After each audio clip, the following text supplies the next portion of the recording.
Hello विद्यार्थियों, एक बार फिर से स्वागत है आपका अगले टॉपिक के साथ, जॉन लॉक का उदारवादी सिद्धांत।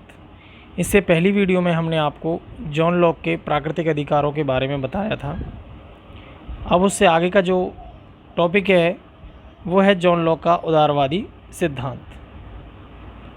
जॉन लॉक को उदारवाद का जनक कहा जाता है क्योंकि वो स्वयं उदारवाद की आत्मा है एक प्रकार से। और उसका कारण क्या है? उसका कारण है कि जो लॉक का परिवार था वो स्वयं उदारवाद से प्रभावित था। लॉक ने स्वतंत्रता को अपने दर्शन का सर्वोच्च लक्ष्य माना। उदारवाद का जो जनक माना जाता है वो जॉन लॉक को माना जाता है। क्यों? क्योंकि उनका परिवार स्वयं उदारवाद से प्रभावित था और जॉन लॉक ने स्वतंत्रता को अपने जीवन का सर्वोच्च उद्देश्य अर्थात लक्ष्य माना है। क्योंकि उदारवाद का अंतिम लक्ष्य क्या है? व्यक्ति की आज़ादी, व्यक्ति की स्वतंत्रता। तो इसलिए जो है जॉन लॉक ने भी इसको सर्वोच्च रूप में जो है स्थान दिया है। आगे उदारवाद को अंग्रेजी में लिबरलिज्म कहा जाता है, जो कि लैटिन भाषा के लिबर शब्द से बना है, जिसका अर्थ होता है स्वतंत्र, अर्थात व्यक्ति की स्वतंत्रता में विश्वास। आगे चलकर उदारवाद को मुख्य रूप से दो भागों में बांटा जाता है। इसमें आपको पहला है परंपरागत उदारवाद और दूसरा है आधुनिक, यानी कि पुराना और ये नया। जो परंपरागत विचारधारा वाला उदारवाद है उसको आगे चलकर जब उसका धीरे धीरे विकासात्मक रूप सामने आया, अगले थिंकर आए, विचारक आए, तो उन्होंने उसको नए रूपों में गढ़ दिया। तो नए रूपों में गढ़ने का जो नाम दिया गया उसमें उसने नकारात्मक उदारवाद, शास्त्रीय उदारवाद, क्लासिक उदारवाद, स्वेच्छातंत्रवादी उदारवाद या फिर नव उदारवाद के रूप में ये जाना जाने लगा। और जो ये परंपरागत उदारवाद है ये है नकारात्मक उदारवाद के रूप में मुख्य रूप से जाना जाता है। आगे चलकर इसको विचारकों ने अलग अलग नाम दिया और अपने रूप से परिभाषित किया। अब जो ये नकारात्मक उदारवाद अर्थात परंपरागत जो उदारवाद है वो पूर्ण रूप से आज़ादी चाहता है। वह राज्य को कुछ कार्य करने की बात नहीं कहता, केवल राज्य का कार्य सुरक्षा करना है, बाकी वो व्यक्ति के कार्यों में हस्तक्षेप ना करे, ऐसा उदारवादी विचारक मानते हैं, वो भी परंपरागत रूप से। आगे आधुनिक जो उदारवाद है उसको आगे जो है विकासात्मक रूप से सकारात्मक उदारवाद कहा गया, आदर्शवादी उदारवाद कहा गया, संशोधनात्मक उदारवाद कहा गया और लोक कल्याणकारी उदारवाद के रूप में भी वो सामने आया।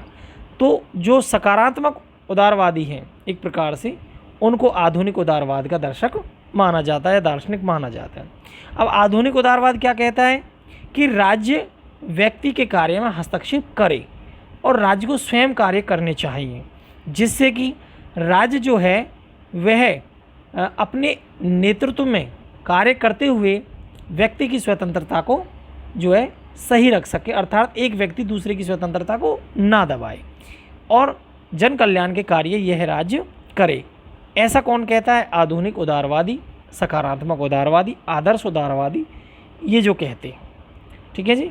आगे हम देखते हैं, इसका स्पेशल टॉपिक भी बनता है अलग से, जो परंपरागत और आधुनिक उदारवाद है, इसके जो विचारक हैं इसका एक स्पेशल विषय टॉपिक है। जब वो आएगा हम आपसे उसको अवगत कराएंगे आपको। आगे है, लॉक ने माना है कि जो उदारवाद है वो लोकतंत्र का और व्यक्तिवाद का दूसरा नाम है, क्योंकि लोकतंत्र में व्यक्ति के हितों की बात होती है। तो लोकतंत्र और व्यक्तिवाद को अगर जोड़ दिया जाए तो उसको उदारवाद कहा जाएगा। और आगे बताते हैं वो कि उदारवाद और किसे कहा जाएगा?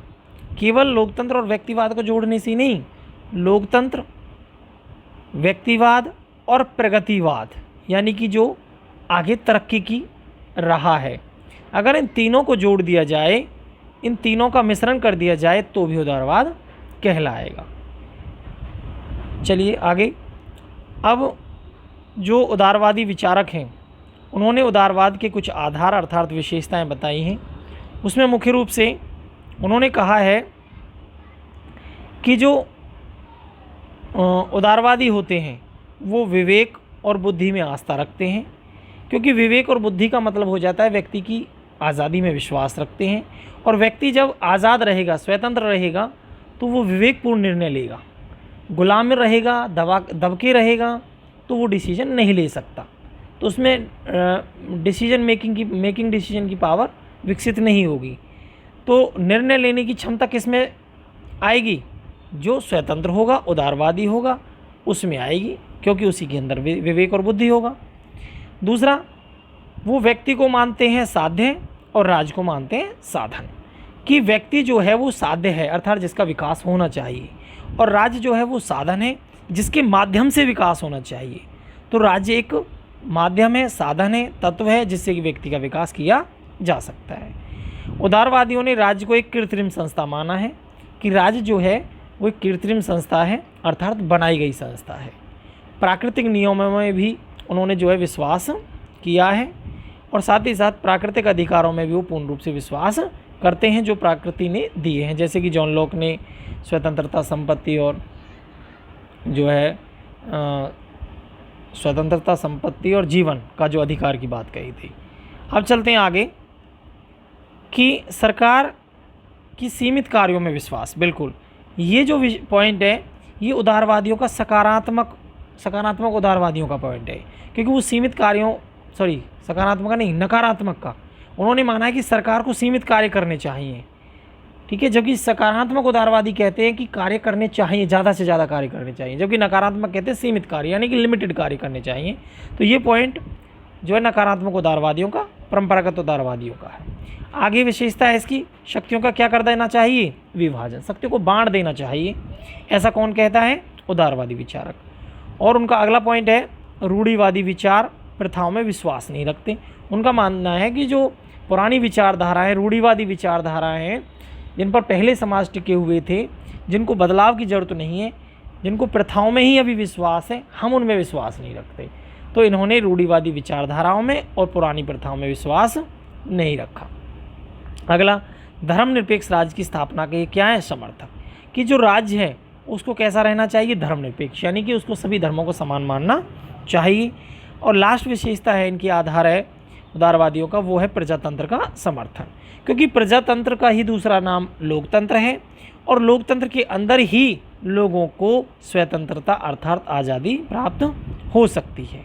तो इस तरीके से मैंने आपको जॉन लॉक के जो है उदारवादी सिद्धांत के बारे में बताया, और यहाँ सबसे पहले उनको देखा आपने कि जॉन लॉक को उदारवाद का जनक माना जाता है, और यही लगभग विशेषताएं जॉन लॉक की हैं और यही विशेषताएं लगभग उदारवाद की हैं।